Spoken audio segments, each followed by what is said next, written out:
शारदीय नवरात्रि का पावन पर्व पूरे देश में आस्था, उल्लास और भक्ति के रंगों से ओत-प्रोत होकर मनाया जा रहा है। 9 दिनों तक चलने वाला ये पर्व केवल पूजा अर्चना तक सीमित नहीं है, बल्कि अच्छाई की बुराई पर विजय का प्रतीक भी है। इन दिनों भक्तजन मां दुर्गा के 9 स्वरूपों की विशेष आराधना करते हैं और सुख, शांति और समृद्धि की कामना करते हैं। ऐसे में भारत की सांस्कृतिक विविधता का सबसे सुंदर प्रतिबिंब इस पर्व में दिखाई देता है, क्योंकि देश के हर राज्य में नवरात्रि को मनाने का अंदाज थोड़ा अलग है। तो चलिए जानते हैं कि भारत के विभिन्न हिस्सों में ये पर्व किस प्रकार रंग बिरंगे रूप में जीवंत हो उठता है। अब बात करें यूपी बिहार की, तो उत्तर प्रदेश और बिहार में नवरात्रि का अर्थ केवल मां दुर्गा की पूजा ही नहीं, बल्कि रामलीला का भव्य मंचन भी है।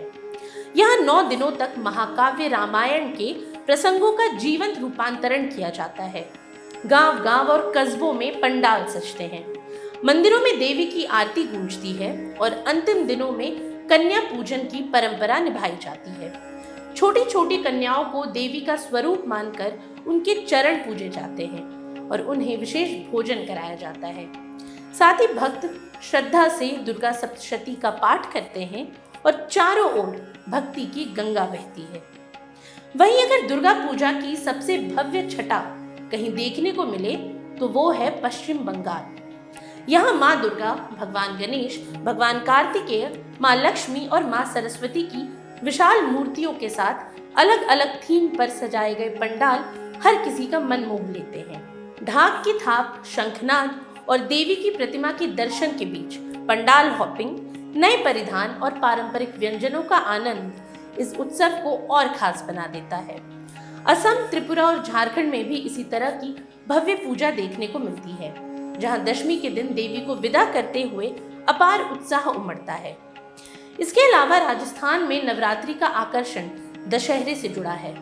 यहाँ विशाल दशहरा मेलों का आयोजन होता है, जिनमें सबसे खास होता है रावण का पुतला। पूरे उत्साह और धूमधाम से इसे दहन किया जाता है और बुराई पर अच्छाई की विजय का संदेश फैलाया जाता है। इसके बाद राजस्थान के अलग अलग शहरों में तकरीबन 20 दिनों तक मेले चलते हैं, जो दिवाली तक उत्सव और रौनक बनाए रखते हैं। वहीं गुजरात में नवरात्रि का मतलब ही है रंग बिरंगे परिधानों में गरबा और डांडिया रास। 9 दिनों तक उपवास रखने वाले भक्त हर शाम दियों से सजे मिट्टी के बर्तनों, जिन्हें गरबो कहा जाता है, उसमें माँ दुर्गा की आराधना करते हैं।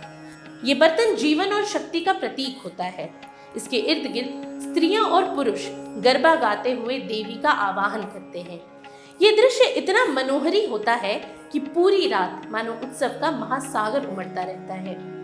हालांकि आंध्र प्रदेश में नवरात्रि का स्वरूप थोड़ा अलग है। यहाँ महिलाएं देवी गौरी की पूजा करती हैं, ताकि वैवाहिक जीवन में सुख और समृद्धि बनी रहे। वहीं अविवाहित कन्याएं अच्छे जीवन साथी की कामना करती हैं। बथुकम्मा पाडुंगा नाम से प्रसिद्ध इस त्योहार में महिलाएं स्थानीय फूलों से अद्भुत ढेर बनाती हैं। 9 दिनों तक इन फूलों को सजाया जाता है और अंतिम दिन इन्हें झील या नदी में विसर्जित किया जाता है। अब आते हैं कर्नाटक पे।